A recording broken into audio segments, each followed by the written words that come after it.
अस्सलाम वालेकुम। मेरा नाम डॉक्टर शाज़िया फ़खर है और मैं कंसल्टेंट गायनोकोलॉजिस्ट हूँ शिफा इंटरनेशनल हॉस्पिटल में। एक चीज़ तो ये समझनी चाहिए कि हर कॉन्ट्रासेप्टिव मेथड जो है उसका कुछ ना कुछ फेलियर रेट बहरहाल है, चाहे वो मोस्टली 0.1% है, किसी का 3 है, किसी का 2.8 से लेकर 7 तक है, कॉन्डोम्स के ज़रा ज़्यादा हैं। बेसिकली कॉन्ट्रासेप्शन जो ना हमारे यहाँ थोड़ा सा उसको मिस यूज़ किया जाता है, वर्ड को अंडरस्टैंडिंग उसकी उस तरह से नहीं है। Basically it is for the purpose of birth spacing, यानी औलाद में वक्फे के लिए कि माँ की सेहत बेहतर हो जाए, जो बच्चा पैदा हुआ है वो बेहतर तरीके से पल जाए। हमारे यहाँ पेशेंट का एक कॉन्सेप्ट ये है कि कॉन्ट्रासेप्टिव मेथड यूज़ नहीं करना चाहिए क्योंकि ये गुनाह है, लेकिन जब प्रेगनेंसी हो जाए तो वो इंतहाई आराम से एबॉर्शन करवा लेते हैं। उस गुनाह का उन्हें कभी ख्याल नहीं आता। वो मेडिकल ट्रीटमेंट भी ले लेते हैं, वो दाई से DNC भी करवा लेते हैं, वो उसको, और हमारे पास भी आ रहे होते हैं कि जी ये तो हमने रखना नहीं था और ये तो हो गया, तो हम प्लीज़ हमारी जो है इसको अबॉर्ट कर दें।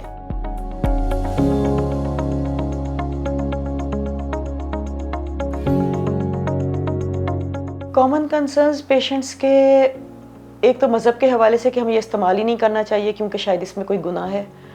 दूसरा ये कि उनका ख्याल होता है कि उनकी सेहत के लिए ये ठीक नहीं होगा, उनको मल्टीपल किस्म की बीमारियां लाहक हो जाएंगी, कैंसर ना हो जाए। तीसरे उनका ये ख्याल होता है कि उनकी माहवारी जो है वो ख़राब ना हो जाए।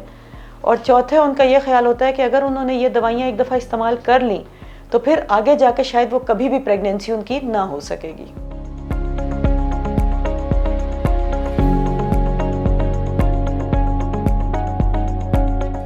मल्टीपल कॉन्ट्रासेप्टिव मेथड्स हैं जो कि अवेलेबल हैं, सेफ़ हैं, आजमूदा हैं, टाइम टेस्टेड, बहुत अरसे से इस्तेमाल हो रहे हैं और हम अपने पेशेंट्स को उन्हीं की तरफ इनकरेज करते हैं।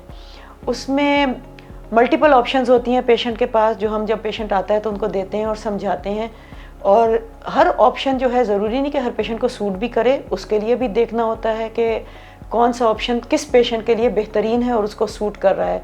ये डॉक्टर और पेशेंट दोनों की डिस्कशन के बाद डिसीजन होना चाहिए, क्योंकि कुछ रिक्वायरमेंट्स जो है वो पेशेंट की होती हैं और कुछ कंसर्न्स जो है वो डॉक्टर के होते हैं। उसमें हमारे पास पिल्स अवेलेबल हैं, जो ओरल कॉन्ट्रासेप्टिव पिल्स हैं जिनको हम कहते हैं गोलियां जो खा रहे होते हैं पेशेंट्स। उसके अलावा हमारे पास इंजेक्शंस अवेलेबल हैं, कुछ सबडर्मल इम्प्लांट्स होते हैं जो कि खाल के नीचे रख देते हैं और वो काफ़ी लंबी लॉन्ग ड्यूरेशन के लिए एक्ट कर रहे होते हैं। उसके अलावा कुछ कॉइल्स कहलाते हैं, छल्ला जिसको आम ज़बान में औरतें कह रही होती हैं। कुछ छल्ले हैं मेडिकेटेड और नॉन मेडिकेटेड, वो छल्ले भी इस्तेमाल किए जा सकते हैं। उसके अलावा कुछ बैरियर मेथड्स हैं जैसे कॉन्डोम्स हैं, वो अवेलेबल हैं और वो भी हम पेशेंट को एडवाइस कर सकते हैं। कुछ एमरजेंसी कॉन्ट्रासेप्टिव पिल्स या IUCDs होती हैं जो इस्तेमाल की जा सकती हैं अगर पेशेंट को किसी एमरजेंसी में भी कोई कॉन्ट्रासेप्शन चाहिए।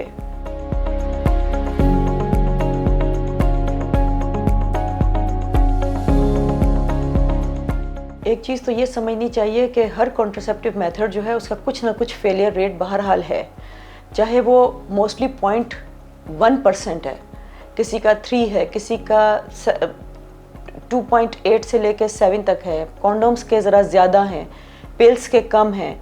इसी तरह कुछ परमानेंट मेथड्स भी हैं जिनको हम स्टरलाइजेशन कहते हैं। उसमें फ़ीमेल स्टरलाइजेशन भी होती है और मेल स्टरलाइजेशन भी होती है। उनके भी इवन फेलियर रेट हैं। तो बिल्कुल ऐसा हो सकता है कि पेशेंट कॉन्ट्रासेप्टिव मेथड यूज़ कर रहा हो, इवन ट्यूबल ब्लॉकेज किया हुआ हो, उसके बाद भी कहीं ना कहीं कोई रिकैनलाइजेशन हो जाए, यानी दोबारा कोई रास्ता उसमें बन जाए और प्रेगनेंसी हो जाए, लेकिन बहुत रेयर है, बहुत रेयर। कुछ फेलियर रेट्स ऐसे हैं जो एक्सेप्टेबल हैं। अगर किसी का 0.1% फेलियर रेट है तो उसको मज़ीद कम करने के लिए यही हो सकता है कि डुअल कॉन्ट्रासेप्टिव मेथड्स यूज़ कर लें, कि आप जो भी हार्मोनल मेथड यूज़ कर रहे हैं या IUCD यूज़ कर रहे हैं उसके साथ आप कॉन्डोम्स भी यूज़ करना शुरू कर दें, तो शायद उसमें कोई बेहतरी हो जाए।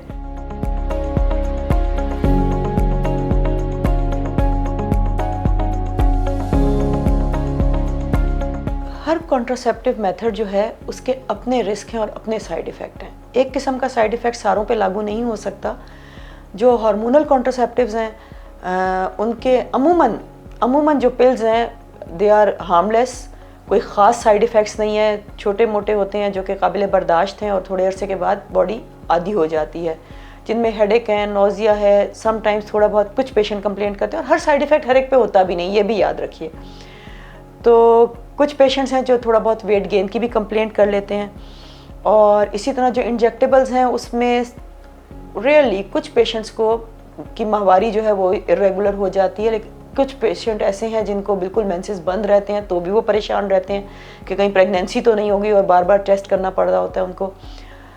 इसी तरह जो कॉइल्स हैं उनमें कुछ पेशेंट को ब्लीडिंग थोड़ी सी हैवी होने लगती है नॉर्मल से, कभी वेजाइनल डिस्चार्ज की कंप्लेंट लेके पेशेंट आ रहा होता है, लेकिन उनको हम यही गाइड करते हैं कि जो पेशेंट जिन्होंने IUCD नहीं रखा हुआ है वो भी वेजाइनल डिस्चार्ज के साथ या वेजाइनल इन्फेक्शन के साथ आ रहे हैं, तो नॉट नेसेसरीली कि ये इसी का जो है वो रीज़न हो। और उसके अलावा मॉडर्न उसमें कंट्रीज़ में तो पैचेस अवेलेबल हैं, डायफ्राम्स अवेलेबल हैं और भी बहुत सारी चीज़ें, लेकिन मैंने उन चीज़ों की बात की है जो हमारे यहाँ अवेलेबल हैं।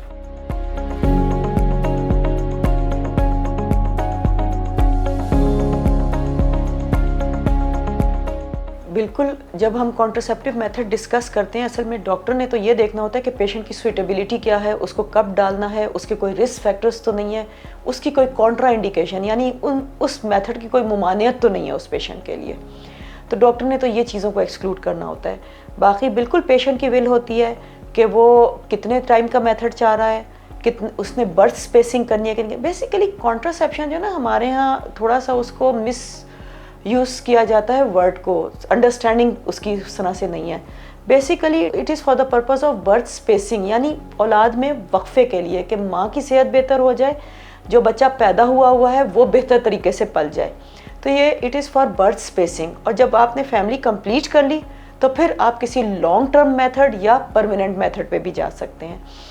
तो ये सारी चीज़ें पेशेंट के साथ डिस्कस करनी होती हैं और साथ साथ ये देखना होता है कि किसी मेथड की पेशेंट के अंदर कोई ऐसी बीमारी तो नहीं कि उसकी कोई कॉन्ट्रा इंडिकेशन है।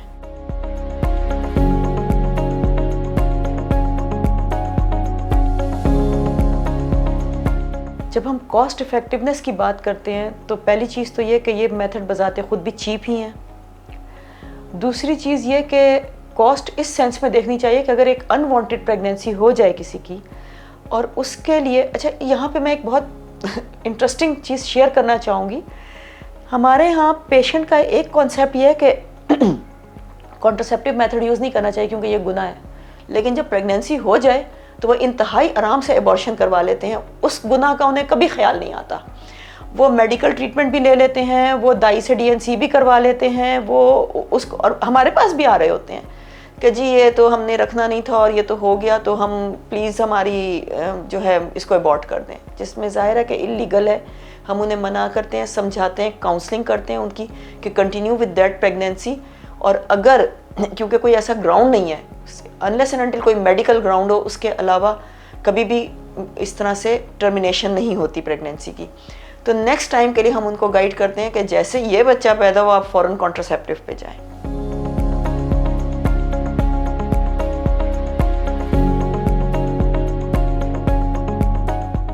ऐसा ऑप्शन बहुत कम है कि कोई भी मेथड किसी पेशेंट के लिए सूटेबल ही ना हो। तो एज अ लास्ट रिजॉर्ट अगर कोई पेशेंट इतना ही बीमार और इतना ही ख़राब है तो जाहिर है कि उसको फिर प्रेगनेंसी भी कॉन्ट्रा इंडिकेटेड ही होगी, तो उसमें आप परमानेंट स्टरलाइजेशन करवा सकते हैं। दूसरी चीज़ ये कि अगर परमानेंट मेथड पे हम जा रहे हैं, टेम्प्रेरी मेथड में मेल्स कॉन्ट्रासेप्शन भी है, अवेलेबल है, जिसमें टेम्प्रेरी मेथड जो है उसमें हमारे यहाँ तो कॉन्डोम्स ही अवेलेबल हैं। उसके अलावा मेल स्टरलाइजेशन है अगर परमानेंट किसी को मेथड चाहिए, और फीमेल जो है वो ना करवाना चाहिए या ना करवा सकती हो तो मेल स्टरलाइजेशन भी हो सकता है, जिसमें वेजेक्टमी एक ऑप्शन है जो कि एक बहुत छोटा सा 15-20 मिनट का प्रोसीजर है और इजीली सारे यूरोलॉजिस्ट परफॉर्म कर रहे हैं।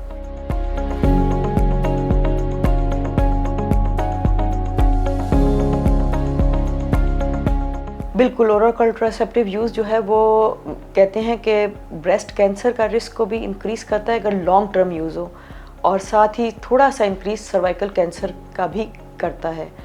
लेकिन इसमें आपने ये देखना है कि वो पेशेंट्स जिनकी फैमिली हिस्ट्री है स्ट्रॉन्ग ब्रेस्ट कैंसर की, या जो ब्रेस्ट कैंसर सर्वाइवर हैं, उनके लिए ये कॉन्ट्राइंडिकेटेड है और आप उनको ना दें। और उनके लिए हार्मोनल मेथड के अलावा, उनमें फिर प्रोजेस्ट्रोजन ओनली भी बेहतर है कि ना दें। उनको हार्मोनल मेथड के अलावा जो बाकी मैकेनिकल मेथड्स हैं वो आप इस्तेमाल करवा सकते हैं।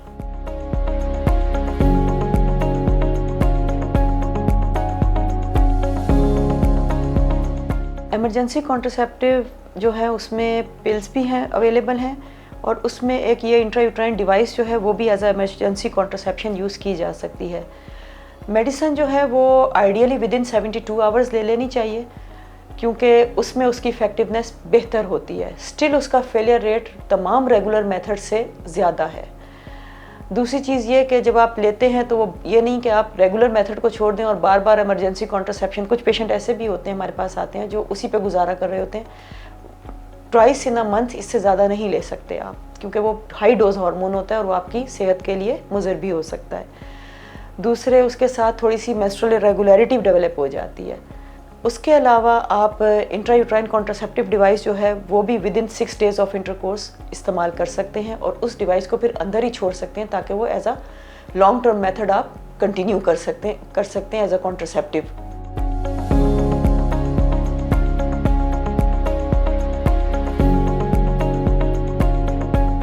Long term effect on fertility, इसके हवाले से डिपेंड करता है कि आपने कौन सा मेथड चूज़ किया है। आपके जो पिल्स हैं, जो आपके इंजेक्टेबल्स हैं, ये शॉर्ट टर्म मेथड्स हैं, और जो बैरियर मेथड्स हैं ये भी शॉर्ट टर्म मेथड्स हैं। तो इनमें तो जैसे ही आप निकालेंगे फ़ौरन ही आपकी फर्टिलिटी आ जाएगी। लॉन्ग टर्म मेथड में जो इम्प्लांट्स होते हैं, जो इंट्रायूट्राइन डिवाइसेस होती हैं, वो इस्तेमाल हो सकती हैं। वो भी जैसे ही आप निकालेंगे विदिन 3 मंथ्स आपकी फर्टिलिटी रिटर्न हो जाएगी। तो परमानेंट इम्पैक्ट फर्टिलिटी पे एज सच कोई बजाते खुद ओरल कॉन्ट्रासेप्टिव या मैकेनिकल कॉन्ट्रासेप्शन या इम्प्लांट्स नहीं डाल रहे, लेकिन long term effect permanent method में ज़रूर है। और वो परमानेंट मेथड जो होता है वो स्टरलाइजेशन होता है। उसमें पेशेंट को हमेशा उससे इजाज़तनामा लिया जाता है, उसको सोच समझ के उस इजाज़तनामे पे साइन करने चाहिए। उसको बताया जाता है कि आपका एक दफ़ा ये हो गया तो दोबारा रिवर्सल जो है वो एक तो एक्सपेंसिव है, उसमें अगेन एक सर्जरी इन्वॉल्व है, और even in the best circumstances and best hands उसका रिवर्सल का जो सक्सेस रेट है, कामयाबी का जो चांस है वो बहुत कम है।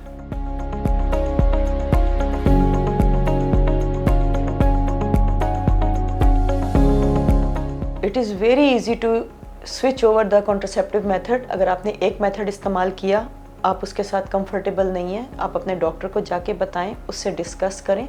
उस मेथड को एकदम छोड़ना नहीं है आपने, क्योंकि जब आप छोड़ेंगे और बीच में गैप आएगा तो कोई भी एक्सीडेंटल प्रेगनेंसी हो सकती है। लिहाजा आपने उस मेथड को कंटिन्यू रखना है, अपने डॉक्टर से डिस्कस करना है, और इन द मीन वाइल वो आपको फ़ौरन ही उसकी कंटिन्यूटी में कोई अल्टरनेटिव मेथड सजेस्ट कर देंगे।